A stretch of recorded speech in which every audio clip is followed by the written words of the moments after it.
In this video, we're going to discuss distribution days, what they are, and why we keep track of them. A distribution day occurs when either the NASDAQ or S&P 500 declines at least 0.20% on heavier volume than the prior session. Why is this important? Well, a distribution day lets us know that large institutional investors may be selling or distributing their stocks. Hence, distribution days are counted over the course of an uptrend to help us gauge potential trouble on the horizon. Occasional distribution days over the course of an uptrend are normal. It's when we start to see clusters of distribution days begin to pile up over a period of a week or two that raises the warning flag. Remember, professional money managers do their best to sell or distribute their stocks as the market is on the way up. Fortunately, Bill figured out a way to spot when the pros are selling their shares while the market is still rising, which lets us know that it's time to be careful before potential trouble begins. It's important to keep in mind that learning how to properly interpret price volume action is key when counting and interpreting distribution days.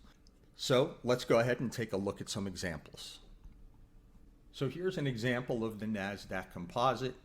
You can see right here, this is the beginning of last year's uptrend. Here is the April 6th, 2020 follow-through day. So what we're looking at here is the distribution days that occurred prior to the correction just before this follow-through day. So going back is referred to as a stalling or churning day, otherwise known or referred to as subtle distribution.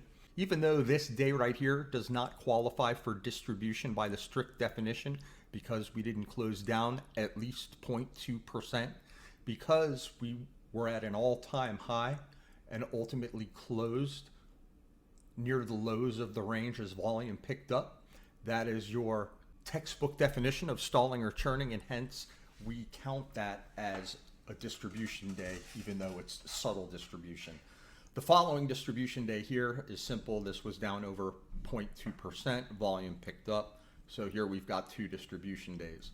As we go along here, we don't pick up another distribution day for almost a couple of weeks. There's nothing magical here. We're down over 0.2%. It's hard to see, but trust me, I've looked and looked again. Volume's a tad bigger here, so this counts as an official distribution day. And then we start to see it cluster up a little bit in this area here. It's like we went from an all-time high. This is a big negative reversal, closing on the lows, volume picks up. We've got an outside day down or bearish engulfing pattern, which is at least short-term bearish. And you'll see we've got marked here, even though this doesn't qualify as an official distribution day. And why is because distribution was a tad lighter, although you've got a big gap down and close below some short-term moving averages here. Not much of a rally off the low. So even though volume did not increase, it was well above average. So that's, even though it's not officially in a distribution day, that's not a good day. So that's worth noting. That's negative action. Here is our next one in this little cluster here. And you'll see, even though we closed up on the day, we are closed well off the highs, lower third of the range, and we barely made price progress here. This is where you don't want to be fooled, and it's even more subtle because you'll see the price closes up on the day and volume is higher. However, this is, when we were discussing the rules, why you've got to really pay attention to price volume and how you're interpreting things here. It's very easy before you take a close look to possibly count that as a day of accumulation or a positive day, and in fact it's little price progress to the upside with a pickup in volume. So clear churning or stalling action there. Now we're coming into another day like we saw back here, off the highs of the day, outside day down or bearish engulfing pattern, close back on the lows, volume picks up to well above average. So as we move along here and come along to our next day of distribution, we're looking at another day of stalling or churning action like we just discussed here. And then as we can see, here's our top. Everything's looking just fine, but Here we get hammered with some distribution starts again. We can see here we close well down to over 0.2%. Volume picks up, and now volume really starts to pick up. If you just look back over the prior weeks, maybe a couple of months there, you'll see this is the biggest volume. You're right here. This is the biggest volume we're seeing in quite some time, and then it gets even bigger as you break below its 50 and 65. So the idea here, and this isn't a perfect black and white methodology or technique where so many distribution days and so many days says time to sell all your stocks. I would say there was a point back in the late 90s where it was sort of magical in that respect. Once you saw distribution start to creep up, maybe 3 or 4 days within a week to 2 weeks, and leading stocks started to weaken, you were typically in great shape if you moved out of the way quickly. And now it's become, I would say, less useful. When you're seeing the distribution days start to appear like this, the most important thing to look for is the health and breadth of your leadership. How is it acting? Is it acting healthy while the market is not? Are you seeing healthy rotation such that if the market does pull back, we're going to get support from some other groups where we're seeing some clear accumulation? Or are we seeing, the majority of whatever was leading the market begin to pick up distributive action and look like it's rolling over along with the market? So that's always going to be your key, whether you're looking at follow-through days or clusters of distribution. The real question you always want to ask yourself is, how is the health and breadth of market leadership? So let's go ahead and take a look at our next example. Here we're looking at the S&P 500 over that same time period. This is the follow-through day last year at the beginning of April.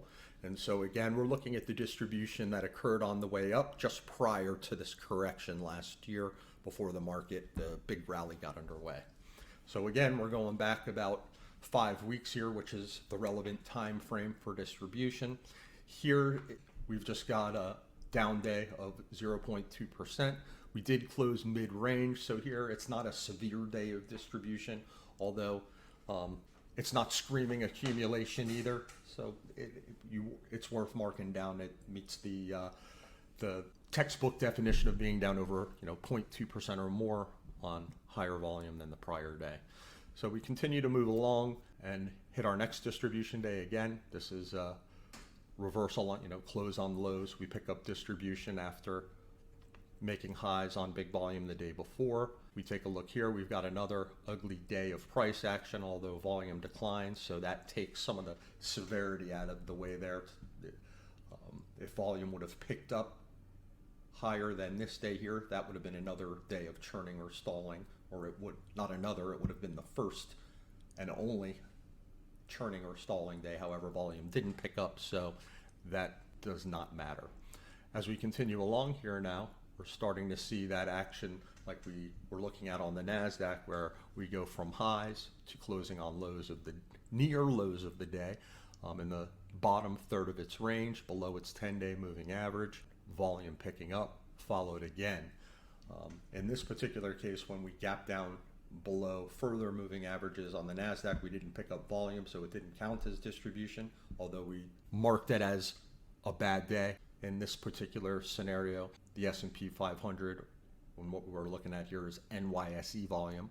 When we compare it to the S&P 500 price, volume picks up again on this big gap down. So these are two pretty big distribution days. Just another couple of days later, we pick up another day of distribution. You'll see here we closed more or less flat, certainly not down the minimum of 0.20%. However, this was another stalling or churning day here where we reversed off highs, closed on lows, volume picked up, and even though we didn't close down the minimum of 0.2%, this is considered subtle distribution.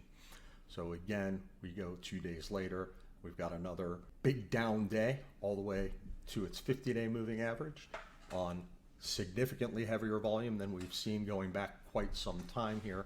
So, at this point, with this big cluster, you're keeping a close eye on what leadership is doing at this point. Are you seeing any clues that the current rally could continue based on the health and breadth of leadership, What does rotation look like? Does it look like money's coming out of one and into another where there's plenty of stocks, you know, in the earlier stages of their overall cycle that money could move into and keep the rally going at logical support? Or are you looking at a bunch of leadership that's looking tired, that's come a long ways and is starting to look a little toppy and roll over with the indexes? So we get a little reprieve here for a few weeks.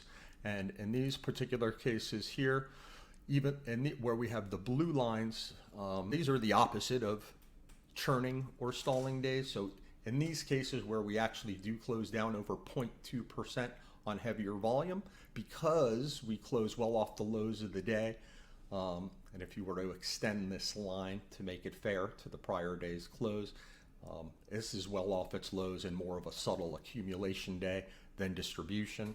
You can see here we make highs on lighter volume, and again, even though we've got this big sell-off, we bounce off lows, close back up above its 10-day moving average. We're down over 0.2% here. Volume does pick up, so yes, it meets the textbook definition of distribution. However, this is a subtle accumulation day. You close top third of the range, volume picks up. That is not even subtle to me. That's just a clear day of accumulation. But I always mark these because if you follow Investors Business Daily, they always count this as a distribution day, which I don't really understand. But nevertheless, moving along the next day, we get a clear distribution day. Volume picks up again clearly. We're down over 0.2%. And here, if your leading stocks and the indexes haven't had you move well out of the market and reduce exposure by this point, this gap down and immediate undercut of the low is letting you know there's a problem here. And by this point, my guess is leadership has certainly let you know. In most cases, it's going to let you know as the distribution is happening, and give you a chance to really protect yourself before the market starts doing this. Even if you waited to the last minute and waited for the 65 exponential moving average undercut here, even if you sold on the undercut, you're still saving yourself a ton of pain and profits between here and the ultimate lows. So that is why we count distribution days and how we use them to help keep us out of potential trouble on the horizon.